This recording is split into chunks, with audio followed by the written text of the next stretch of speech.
wonder why fund managers can't beat the S&P 500? Because they're sheep. And sheep get slaughtered. The numbers told the story, they always do. Money never sleeps, pal. Because all we care about is getting fucking rich. You connect points I don't even know to look for. The most valuable commodity I know of is information. Public's out there throwing darts at a board sport. I don't throw darts at a board. I bet on sure things. Welcome, Karma Clan. Week 3 is in the books. Welcome to the sports trading desk. It feels good to have week 3 in the books because it was ugly. So the market, the Super Contest top 5 broad market consensus picks goes 1-4. Ugly. They picked Falcons, Cards, Giants, Cowboys, all decisive losers, both against the spread and straight up. The only winner being the Patriots. But we can outdo them. Because for the first time ever, we went over. We actually underperformed the market.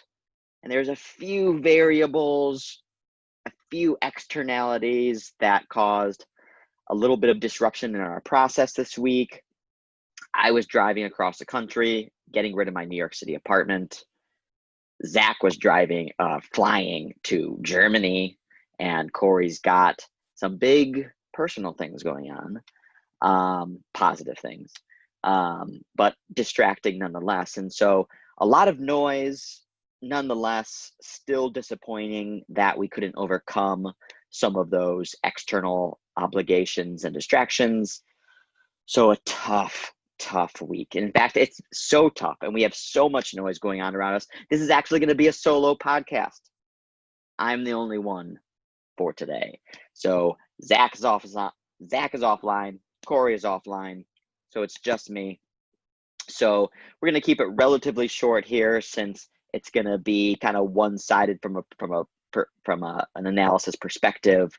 But so let's dive into what some of our picks were, what went wrong, how we think we can improve, and take a look ahead at next week. So when I regrouped with Corey and Zach to kind of diagnose and assess really what did go wrong this week, besides what we've already kind of talked about, we don't want to use that as our primary excuse. That's a reason why we may have not been as focused, but nonetheless, it shouldn't have been so overwhelming to the point of where we actually go 0-5. So, it sounds so terrible. It hurt our bankroll. Just bad. But we had Giants plus 3.5, Texans plus 4, Saints -3, Eagles -4, Ravens -3. Ugly. But the thing is, again, as I mentioned, when we regrouped, it wasn't so much around our handicaps were really off, more so around misallocation.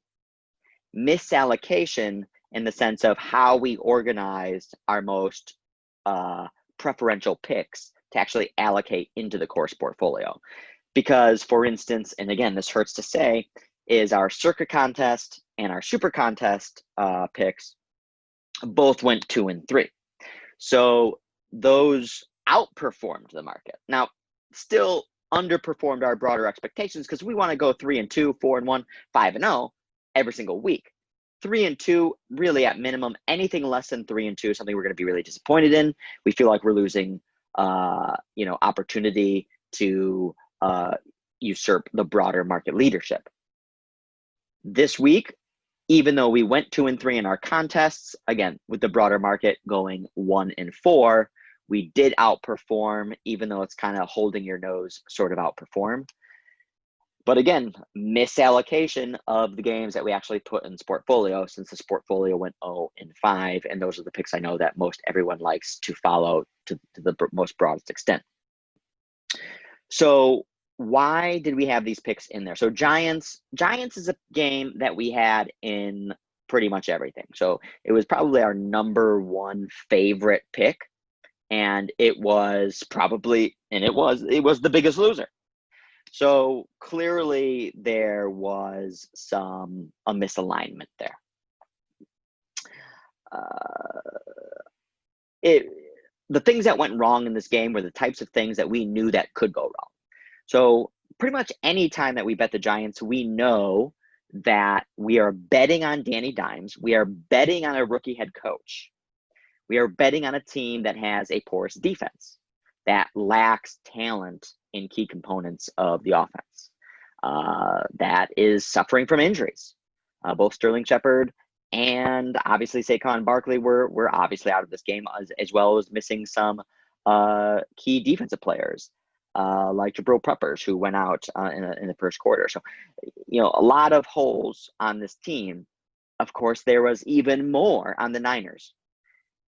Nonetheless, the Niners are much better coached. And one of the things that we really talked about was, I never really thought that Nick Mullins was a very big downgrade from Jimmy G. If you've been following our stuff, late in 2018, we were really bet on the Niners when Nick Mullins really started to come around.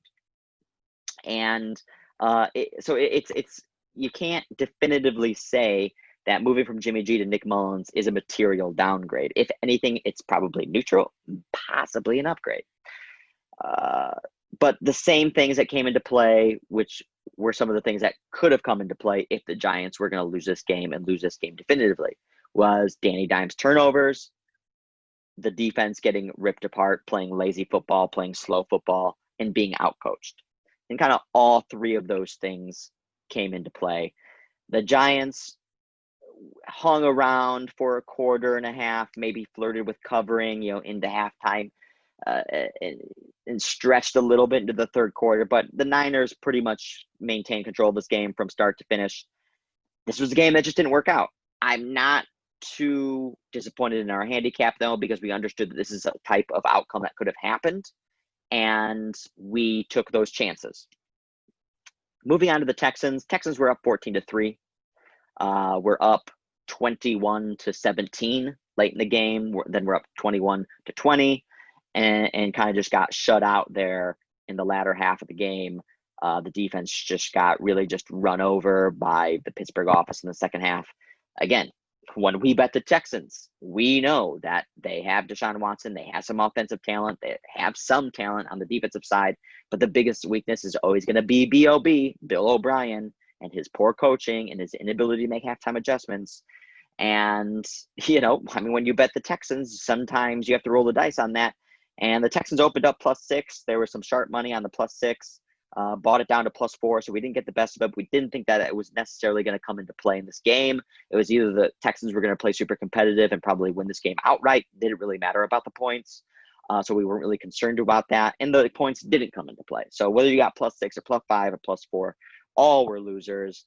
Again, Texans' lack of second half adjustments really sank this pick, but we were in it for most of the game. Again, not disappointed in the handicap around this game because we understood the weaknesses, and the weaknesses just came to fruition. That's just how it happens sometimes. Saints -3. This was a game that I'm probably a little bit more disappointed in us picking, mostly because I personally had been down on the Saints. If you take a look at our preseason rankings of teams and how we kind of predicted the trajectory of these teams and their efficacy over the course of the season, we were a little bit down on the Saints versus the broader market. And, some of the weaknesses of Drew Brees has been noted for several seasons now, and it's just really becoming even more accentuated this year. But even beyond that, what I feel like not most people are talking about is just how much the Saints defense is really letting this team down right now. And on the other side of the ball, you can't take it away from the Packers and Aaron Rodgers, even without Devontae Adams, still being offensively explosive.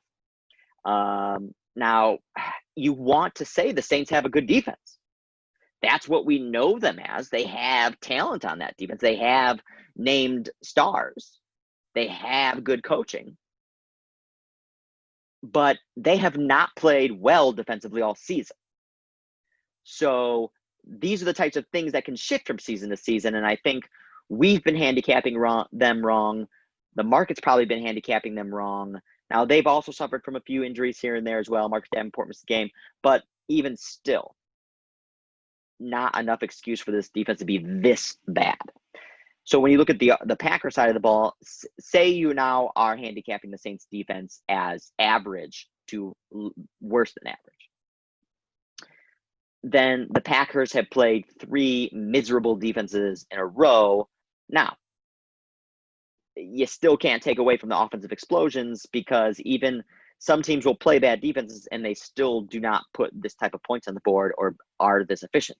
So the Packers offense is there. You've got to upgrade the Packers offense, especially if you came in with a broadly market consensus opinion. You've got to upgrade them. And the Saints defense, you've got to downgrade. And you're probably downgrading the Saints offense as well a little bit. Saints just can't keep up. If the Bucs played a relatively clean game, if Tom Brady doesn't throw a pick six, the outcome of that game is much closer to possibly the Bucs winning that game than the final outcome, the final score actually implied. The Saints couldn't keep up with the Raiders. The Saints could not keep up with the Packers. Now we know the Saints also are losing that home field edge that they typically have every single season. There's no home field edge now, and that's become very abundantly clear in some of the Saints' performances. So, again, I feel like we probably whiffed a little bit on this pick, that there were some trends around these teams that we miscalculated and didn't weight appropriately. So that's something, again, we're going to go, continue to refine our process, make sure that we're seeing these teams clearly as we can, evaluating them as accurately as we can, and not try to hold on to too much of what these stronger preconceived notions are about some of these teams, but at the same time, also not wanting to overreact. It's just week 3, so much time left to be in the season. Again, a lot of these teams, no preseason, a very awkward training camp, no real training or mini camps over the course of the summer. We're still in preseason mode here. So we don't want to evaluate, we don't want to put too much eggs in the basket of these teams. So that being said, again, you still want to probably adjust some of your rankings accordingly off of what we've seen. You just don't want to do it to too much of an extreme level. Eagles -4. I wish Corey and Zach were on here, because they could provide more insight on the leanings in this game, what the fundamental handicaps were. The market was so against this side in this game. I think the Bengals preseason were +12. I think the look ahead line was 7-8. And then after last week, it moved through the 7 into like the 6.5 range, and then just kept getting pummeled lower, closing right around. I think it moved as low as 4, and then actually started to trickle up a little bit into the close, probably with a bunch of squares hammering the Eagles with their $25 bets in mass, because the Eagles was by no means the right side. They never flirted with covering. They probably should have lost this game.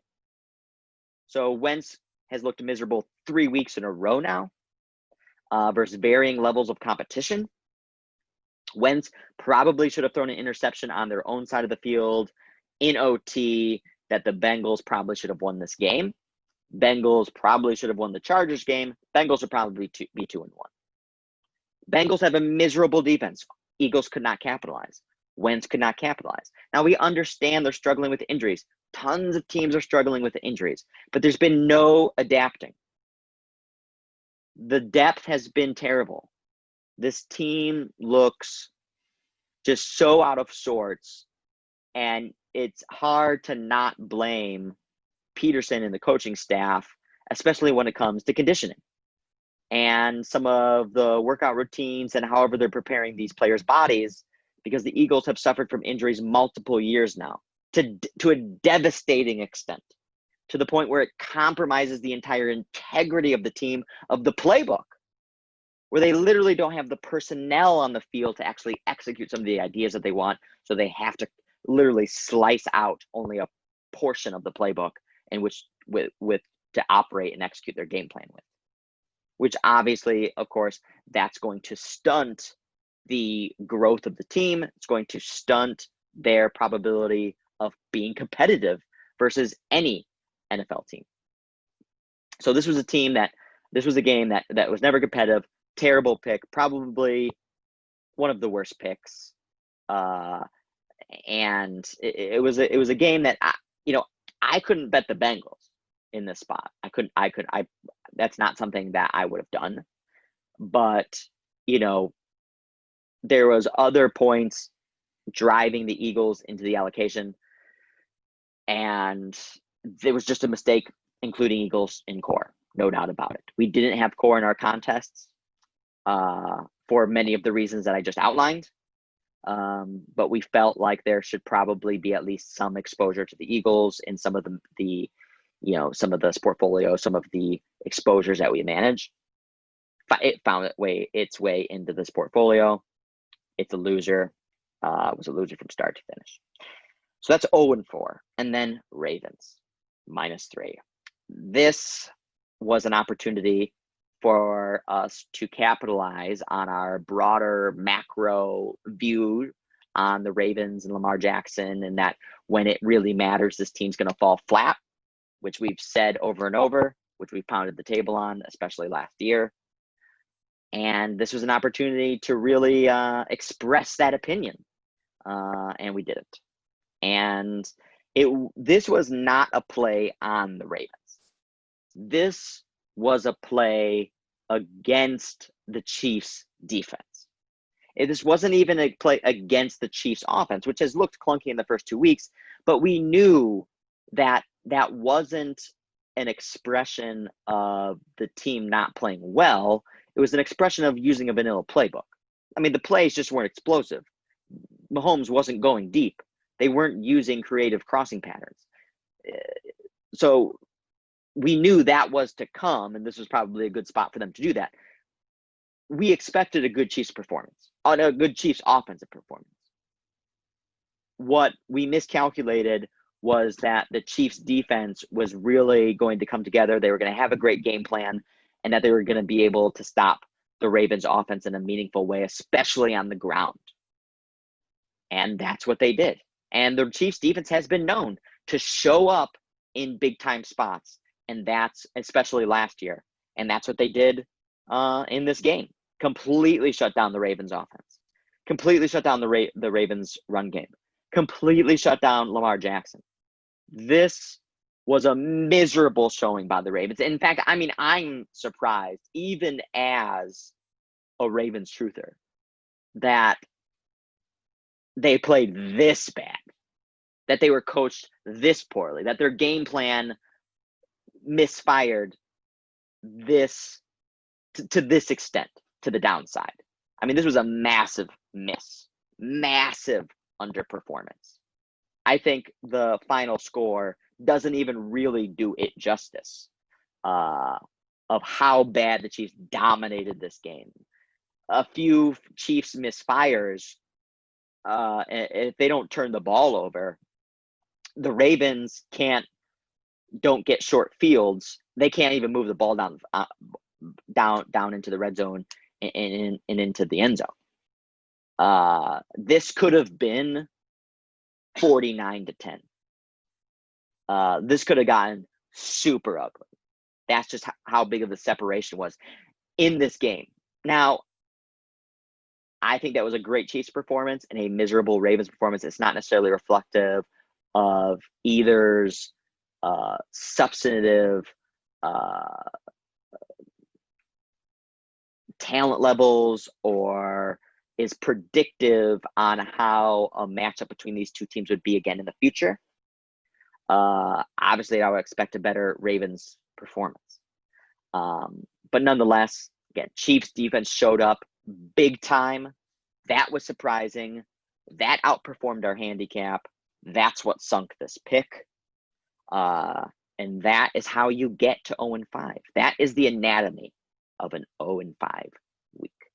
Now, you say our contest went 2-3. Well, what games did you guys pick in those that you apparently liked enough to actually, put into contests that you've put, thousands of dollars down on? Why didn't that make it into core?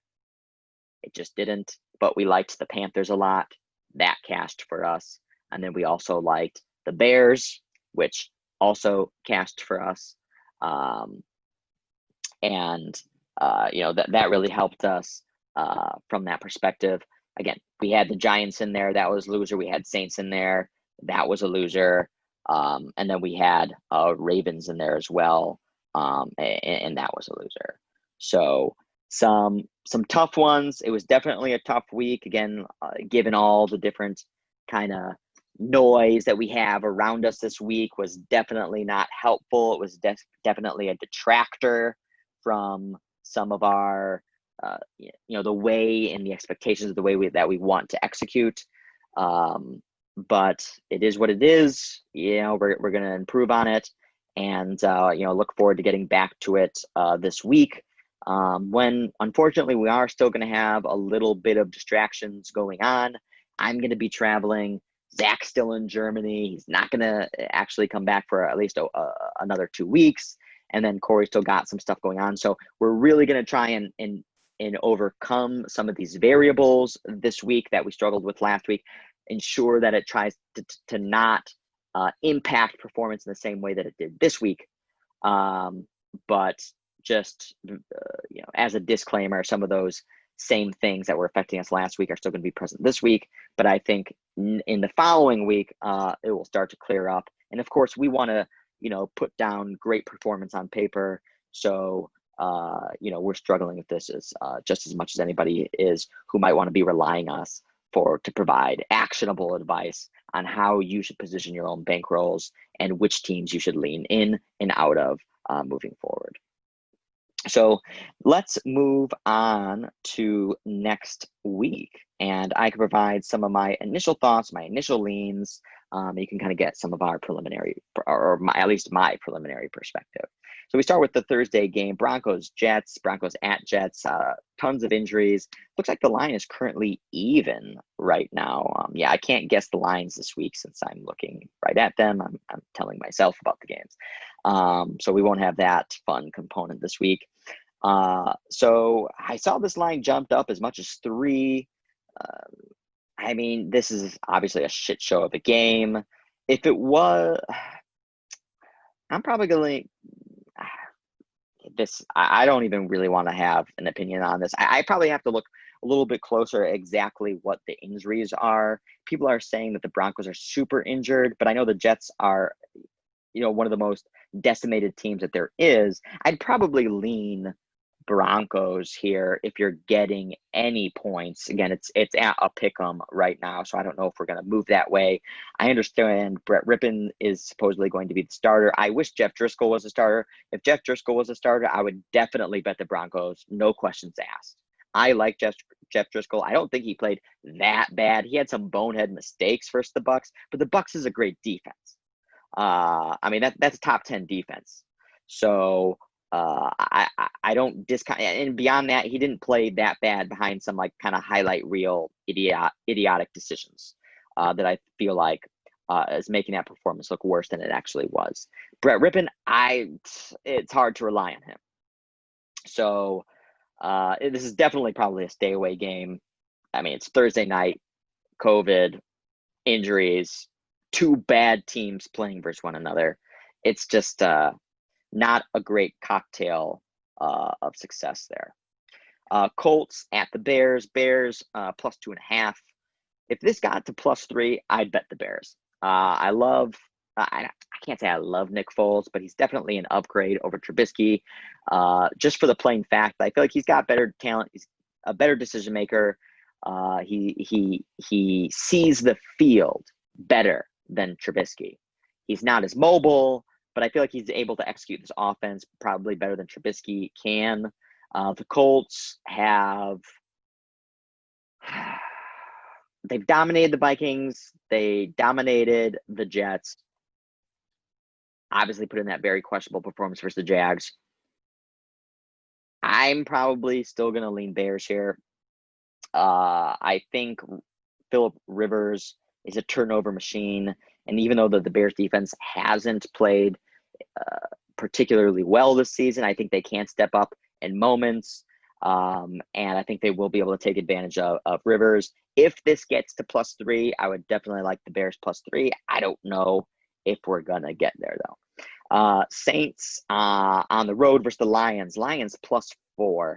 I really got to rewatch some of the tape, especially on the Lions-Cards game, to really see, kind of what my view on this game would be. I know Galladay came back. Obviously, the Lions upset the Cards on the road as 5.5, 6-point underdogs. Kyler Murray for the Cards still makes mistakes. He makes incredible plays, and that really captures most people's attention. And most people extrapolate from those great plays that he's a seamlessly great athlete with great performance, and they don't see kind of the bumpy performance and kind of draw a conclusion that it's much smoother than it actually is. And some of that bumpy performance showed itself in that Lions game, in which it showed itself earlier this season as well. I mean, Murray has thrown some bonehead picks, made some bonehead decisions, a lot of hubris, throwing into double coverage that literally has no chance. So I suspect that probably happened again in this Lions game. Was one of the main reasons why the Cardinals didn't put up 40 points on this Lions defense. But that's something I'll have to take a little bit closer look at. The way the Saints are playing right now, if the Lions are getting healthier, Lions +4 at home, I probably lean a little bit towards the Lions. It seems like it's a good time to buy the Saints. Saints definitely have the coaching edge. They probably are eager to bounce back. Lions, I'm sure, are still struggling on defense, especially from an injury perspective. We were high on the Lions at the beginning of the season. They, should have beaten the Bears. They beat the Cards. They should be sitting 2-1. Do we evaluate them differently if they're sitting 2-1 right now? I'm not sure. I know the Saints definitely do need to be downgraded. That's for sure. But this is something I will definitely have to take a closer look at. Cards on the road, -3 versus the Panthers. I think this is Cards. I think this is an overreaction to the performance that the Panthers put on the Chargers on the road, winning that game from start to finish as 6.5-point underdogs. They shouldn't have been 6.5-point underdogs. This is one of the reasons why we had Panthers in all of our contests. I don't know why they were 6.5-point underdogs. Probably should have been closer to 3.5, 4.5, especially with Herbert at quarterback. And some of the injuries that the Chargers are also working through. Panthers have a potent offense. But the Chargers just don't have the fluidity or the broader experience led by an experienced quarterback to really take advantage of the Panthers' porous defense. I think the Cardinals probably will be able to do that. Hard to imagine the Panthers actually winning 2 games in a row when they're not expected to win more than 4 on the season. I'm going to lean Cards here, probably -3 on the road. But again, all preliminary leans. Definitely got to take the week to really flush some these games out. Jags +3 on the road versus the Bengals. I'll probably lean Jags +3. But you could definitely talk me off it. Bengals have obviously outperformed pretty much every game. I think they're 3-0 ATS, especially if you got a better line in that Chargers game in week 1 if you got the +3.5. Jaguars have also outperformed expectations. They laid a dud on Thursday night versus Dolphins, but the Dolphins were also underrated, and it's a Thursday night game. It's hard to really take any meaningful takeaways from Thursday night games. Minshew puts in great performances. He puts in shit performances. That's what he did last year. He's going to do that this year. But Joe Burrow has definitely put in some workmanlike performances. He's taking advantage of some of the skill sets that he has around him. I think he looks like he's probably going to be a great quarterback. He's going to continue to make mistakes. I don't know if the Jaguars defense is going to be good enough to actually to put him in positions to make material mistakes to actually compromise the outcome of this game. So I don't know. Maybe I'm talking myself off the Jags. Maybe I do lean Bengals because Bengals defense also put in a much better performance versus the Eagles after 10 days rest after that Browns shellacking. And the Bengals defense I know is getting just marginally more healthier. So again, two bad teams playing one another at essentially, a fair price. Not too much edge probably to be had here. It's not something we're probably going to be betting. Browns +4 on the road versus the Cowboys. This is something I'll definitely probably lean Cowboys, especially if we can get this around 3.5. I think the Cowboys offense is going to be able to take advantage of the Browns defense, which I think is one of the worst in the league, especially from a passing perspective. Denzel Ward, I know, got bruised up in the most recent game, the Browns' best cornerback, and they were already missing defensive pieces, especially in the secondary and in the middle. I know the Cowboys offense has taken some hits.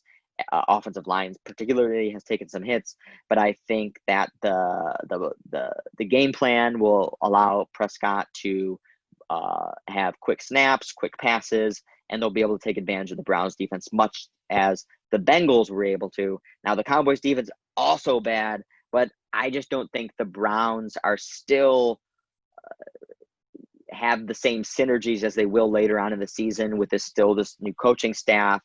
There's still components of just dysfunctionality with this team. I understand they beat the Washington football team by 2 touchdowns, but I feel like that game was much closer than the final score. That was a game that I watched pretty closely. So I'm definitely going to lean Cowboys -4 here. Seahawks -6.5 on the road versus the Dolphins. Any other year, you do not bet the Seahawks at this big of a spread, especially on the road, especially across the country. Seahawks love playing close games, and they still have really been playing close games. In fact, most of this year as well, is just because of how bad their defense is. Dolphins 10 days rest, coming off the win versus the Jags. The Dolphins have offensive talent, and they have sufficient talent to take advantage of that Seahawks defense, no doubt. But the Seahawks offense is just humming right now, super efficient. And I don't know if the Dolphins defense is really going to be able to stop them enough for the Dolphins to really cover that spread. That, given the case, I can't bet Seahawks at this big of a spread. I understand the offense is much more potent this year. Kind of some of those reins have really been taken off. The team is letting Russ cook. Team scoring 40 points a game. Hard to imagine that they don't score in the 30s, 40s versus this Dolphins team. But who knows? Again, COVID, travel, cross country. It's definitely a good spot to be dead. Coming off 2 impressive victories by the Seahawks. Again, Dolphins 10 days rest. Can't bet the Seahawks in this position. Lean anything in the Dolphins. Chargers +7 on the road versus the Bucks. The Bucks are still trying to find their way.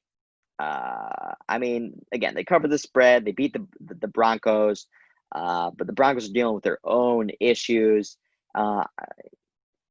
I think this is a good buy spot on the Chargers. Bucks won and covered. Chargers lost and didn't cover as heavy favorites at home, which they never should have been. Bucks won on the road as heavy favorites, confirming everyone else's biases. People are off the Chargers, off Justin Herbert after just being on him, being all over him after that Chiefs game. I think it's time to get back on the Chargers. Chargers +7 on the road versus the Bucks. That's a game, at least from a superficial perspective, without diving into it too deep, is a game that I like. That is something that we might see in the Sportfolios next week. We'll see. Vikings at Texans off the board right now due to some COVID concerns. Steelers at the Titans off the board right now, also due to COVID concerns.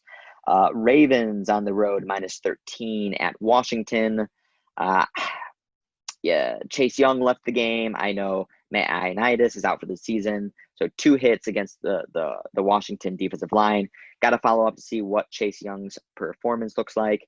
Or his injury status looks like going into next year or going into next week. And I think that will be really key to see whether Washington's bettable or not in this situation. If they're missing strength along that defensive line, which is their strength to that team, this is probably a bet on Ravens. Ravens probably pissed, just like Ravens bettors are, after that sort of performance, are eager to get back on the field and demonstrate that they're still the best or second best team in the league. I'm sure Lamar Jackson wants to put in, a 4-touchdown, 100-yard rushing game. Again, just because they want to do that doesn't mean that they'll be able to do that. But if a poor Washington team is banged up even more so than they were, and they're actually losing some of the best strengths that they have on that team, that sets up very poorly in this instance. It's on the road, but it's just down I-95 from Baltimore to in the same state still, both in Maryland. So this is, you can't bet Washington not in this spot, not off the shellacking that the Ravens took. We know what the Ravens like to do. They love to stomp on your throat if they have the opportunity to do so. And I think they will have the opportunity to do so and would love to win this game by 30. Giants on the road, plus 13 versus the Rams. This seems like way too many points. Now, I mean, I think we bet the Giants every single week, and I think we're 1-2 betting them. We bet them week 1 versus Steelers. Competitive game, lost. Bet them on the road versus the Bears. We covered that. Giants probably, I think, should have won that in the end. That was a good bet. And then obviously not even close to competitive. So we've had really 3 ranges of quality bets with the Giants. But given that is the case, I mean, the Giants haven't gotten crushed week in, week out. I understand the Rams offense is just, really moving well right now, very well coached, executing at a high level. This is vintage McVay the first 3 weeks, and the Giants defense does have some serious problems. But 13 is a lot. I mean, 13 is the Ravens-Washington spread. 13 is one of the biggest spreads we've seen this year. We didn't even get 13 with the Colts-Jets last week. So I'm going to lean Giants here. I don't think the Rams are good enough to be minus 13 versus anyone at this point. I think their defense still has some worries. I think it's got to be Giants here. Not that necessarily that you might want to actually bet it, but you can't bet Rams here minus 13.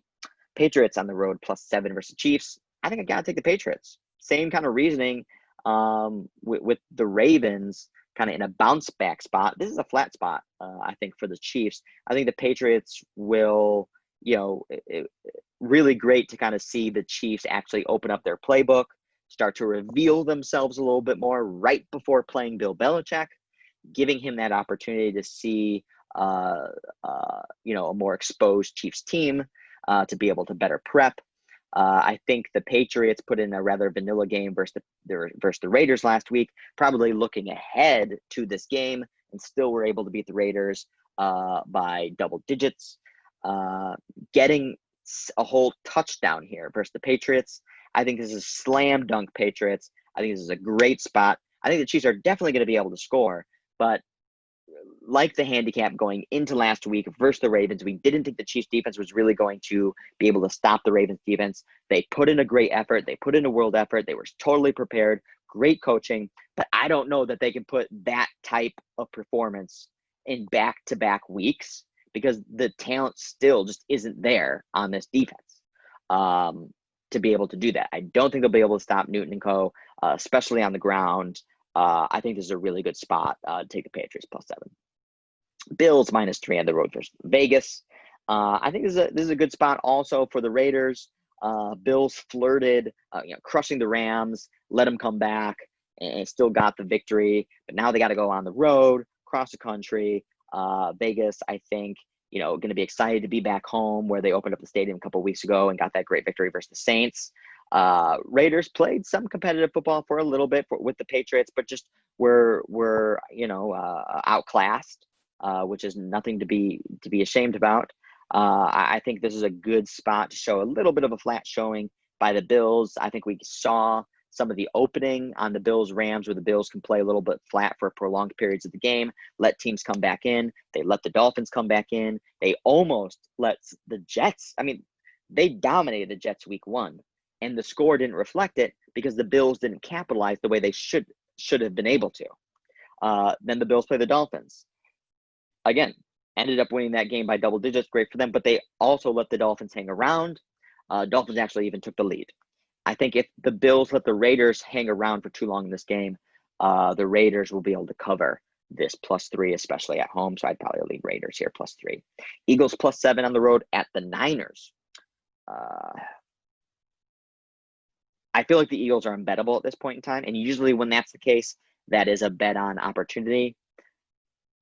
Both these teams are super injured going across the country. I can't bet the Eagles. I can't make a case. I don't want to make a case for the Eagles right now. That Wentz just looks so bad. I would take Nick Mullins over Carson Wentz right now. And I don't think it's even that shocking of a perspective at this point in time. Especially if the Niners get a little bit healthier this week. I know Deebo Samuel is supposed to return around week 4, week 5, so we'll have to look closer into that over the course of the week. But if the Niners are getting healthier and the Eagles aren't,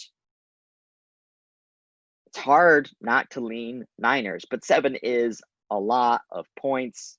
Probably not going to get there, but again, hard to bet the Eagles at this point in time. Lastly, Falcons +7.5 on the road versus the Packers. I mean, the Falcons just keep blowing games, but they look good for 3 quarters. They look good for 2 quarters and 2.5 quarters for Seahawks. Looked good versus the Falcons. Looked good versus the Cowboys. Looked good versus the Bears. I mean, the Falcons should ostensibly, for all intents and purposes, if they can close games, should be easily 2-1. Beating the Cowboys by 20, beating the Bears by 14, 15. They should be 2-1. And the Packers obviously just been blowing the doors off teams. And the Falcons defense not gonna really be able to slow the Packers down. But I think this is probably a good spot to hold your nose, take the Falcons +7.5. I mean, you're getting just a ton of benefit of the doubt here. That just assuming the Packers are now just gonna blow teams out on the regular. These are still pro teams, NFL teams. With NFL players, Falcons still have great talent. They put in good performances. They just need to be able to close. And over the last 2 games, they've been able to cover the 7. Again, Green Bay is not going to benefit from the home field like they normally would in Lambeau in a normal week. And I feel like they're getting that full 3 points here. Not necessarily like that. That's just not accurate. Definitely going to lean Falcons +7.5. So that wraps up my solo week 3 recap. A lot of lamenting. A lot of articulating some unfortunate news over some of our performance this week.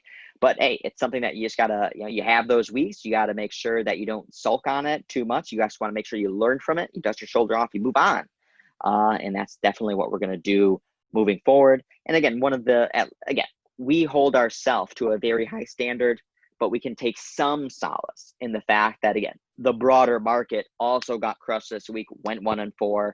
A lot of the competitors, again, that we measure ourselves up also went 1-4. So, hey, we underperformed them from a core perspective going 0-5. That sucks. We outperformed them from our contest perspective going 2-3.